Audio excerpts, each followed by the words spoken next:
everybody. Welcome to the Fearless Challenge Day 4. We're almost there. I thought I might lose a couple of you in Hump Day yesterday, but I'm really happy you decided to stick with me.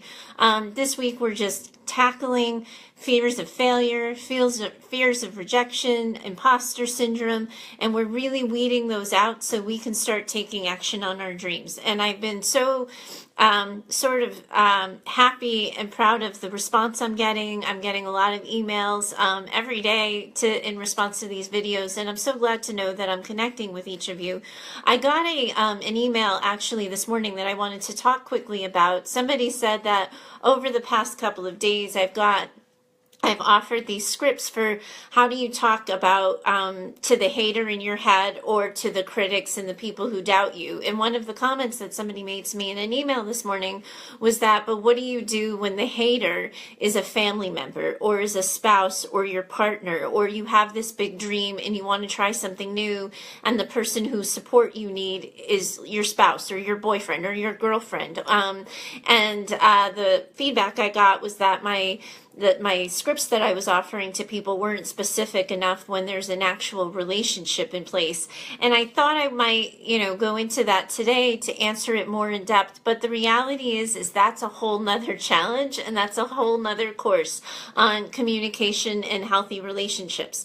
I think the best thing I could do for you is to let you know that I have a whole resource available to that. It's a collection of articles that I'd already written that I put together in the form of an ebook on how to get your partner to dream with you, because I do think when you're trying to step outside your comfort zone, when you're trying something new and you're in a committed relationship, the only way you set it up for success is if you get your partner to do it with you. So if you need that ebook, you could actually find it at choosetohaveitall.com/partners, and you'll get the resource right there with a lot of good tips and strategies for how do you have those hard conversations, how do you talk to somebody about wanting to do something new when they're a spouse. But I actually think it could also work. Some of the strategies might be good for people who want to explain it to family members, parents, or even close friends. So hopefully that'll help. And certainly, you're welcome to, everybody's been finding me on email this week, so you're welcome to give me an email and let me know what you want to, if you have any more questions.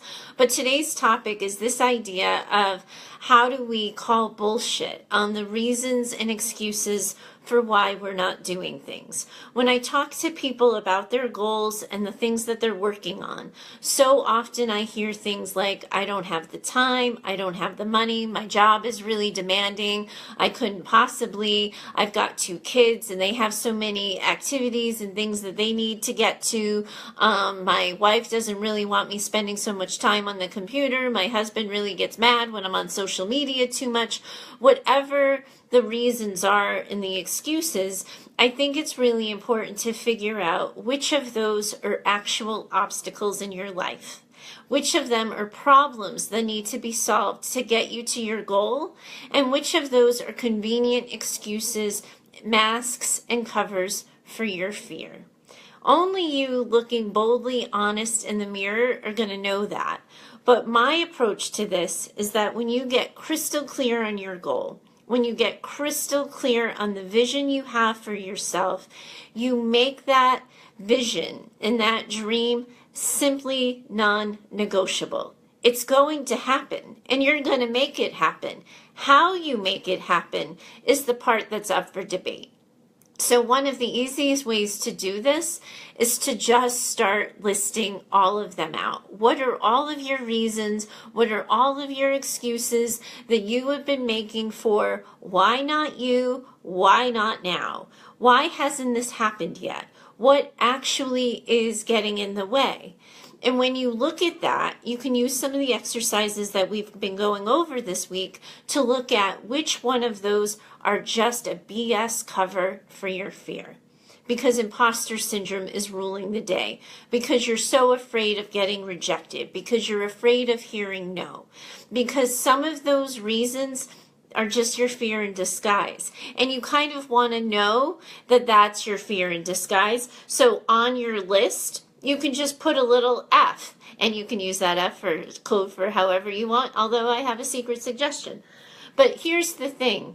If you wait for all of those F's to turn into something different in order to get started, they're not going to move, and it's not going to change. This is what I've been talking about and teaching all of you this week. We can't change our fear into confidence, sitting still and thinking about it and talking about it. The only way that our fear becomes confidence is if we change our behaviors. So what that means is when you're looking at your lists of reasons for why not you, why not today, why not now, you rule out the ones that you know are BS because you're just afraid.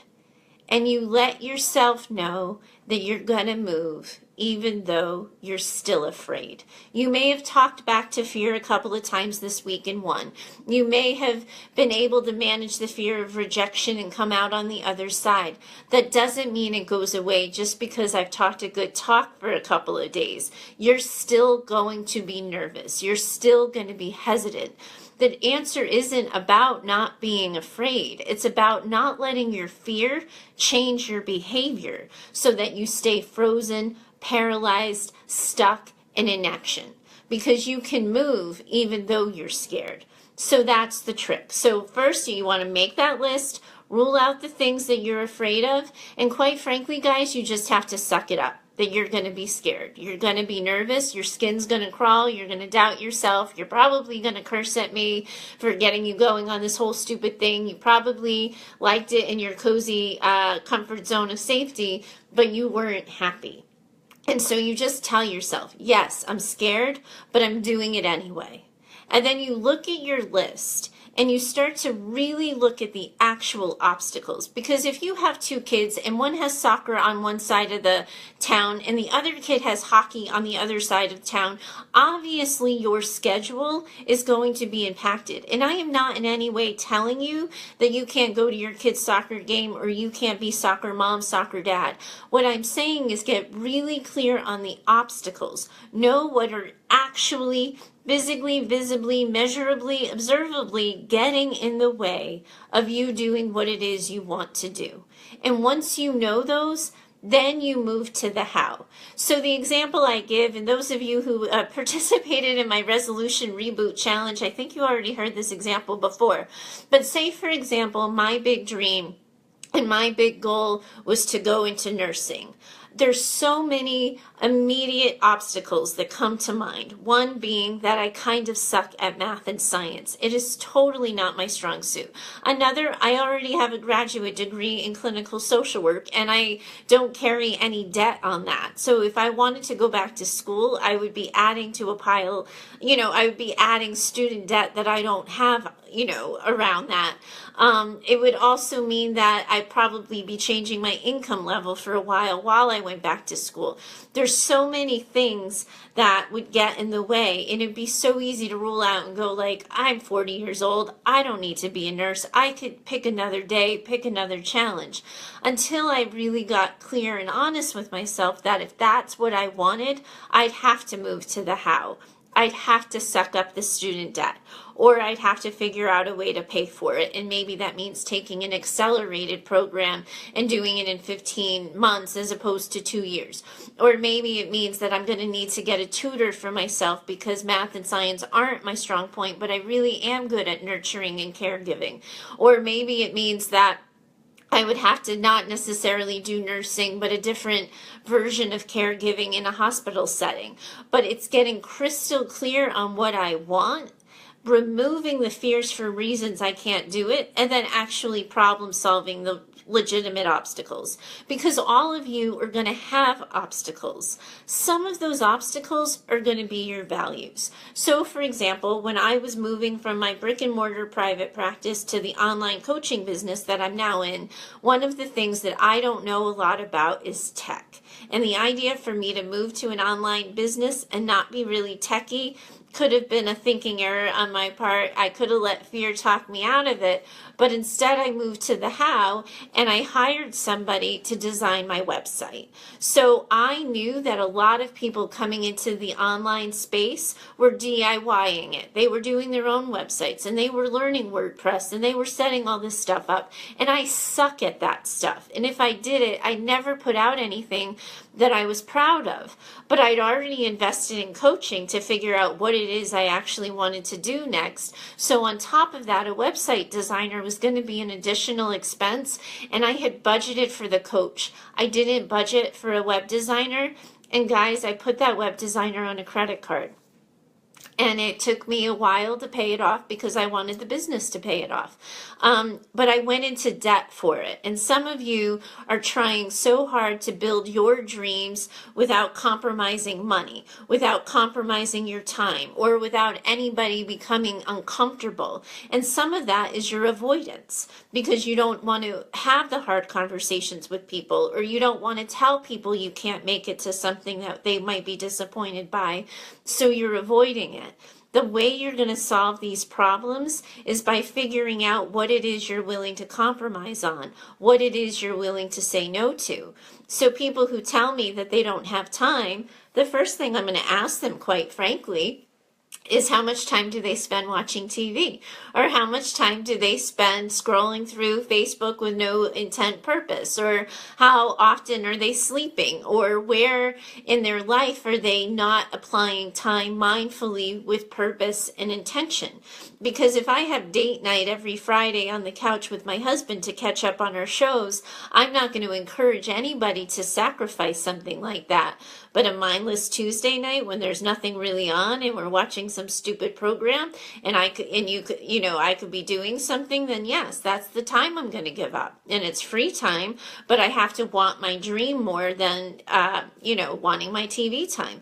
Those are the types of choices you're going to have to make. You're going to have to examine your values. You're going to have to examine where you're spending your time, how willing you are to ask for help. We talked about that on Monday because a lot of people, in order to get their dream to happen, need to ask for help. You might have to have hard conversations, but that's not a reason not to go after it. You just figure out how you're going to solve the problem. The example I always give, and it's kind of an unfortunate one, and it's probably not really in good taste, but if somebody you really cared about, that you really love and adore, and who's crucial to your life and well-being, was suddenly struck with cancer, stage 2, stage 3, serious illness, you would suddenly have the time. The baskets would get made, the phone call trees would get designed, the hospital visits would happen, you'd be sending the cards, you'd be there, you'd be hand-holding and hugging because of the crisis. Your challenge is to make that goal and that dream as non-negotiable as if cancer was hitting your house right now. Because if cancer was hitting your house, you'd have time suddenly for those doctor's appointments that you don't have time for. You would have time to go and get a second opinion and to learn more information if you needed to. Suddenly you would have the time because life would demand it. The only way you move from fear to action is if you start demanding a change and a shift in behavior for yourself. If you start taking action. Now, the next thing that ends up happening is I say that and people say, well, I have no idea, Heather, where to start. And of course, if I knew where to start, I would already be going, but I'm totally overwhelmed. And that big O word, overwhelm, is the other thing that keeps people frozen. Because what if I choose the wrong thing? What if I don't know enough? What if I have, gone on A path and I should have gone on the Z path? Like all of these what ifs, because overwhelm sets in and suddenly you're struck with so many options and you start to doubt your confidence in what to choose. My answer is look at that list we just walked through together, pick one and do one step. And then take another step. There's a book out there, I think it's called The One Thing. I wish offhand that I knew the author. But what I learned from this author and from this book is the idea that, we don't need to know everything. We just need to know the next thing. So whatever it is you need to learn, figure out, problem solve, pick one thing, learn it, figure it out, problem solve it, take the step, do the thing, and then figure out what the next step is next. But don't let not knowing what the next step is going to be a reason to stand still, because that's how you got here in the first place. And you're only going to move to the other side if you do something different, because that's when things start to click in. that's when this whole week and everything we've been talking about starts to come together, and you start to experience the value in doing this.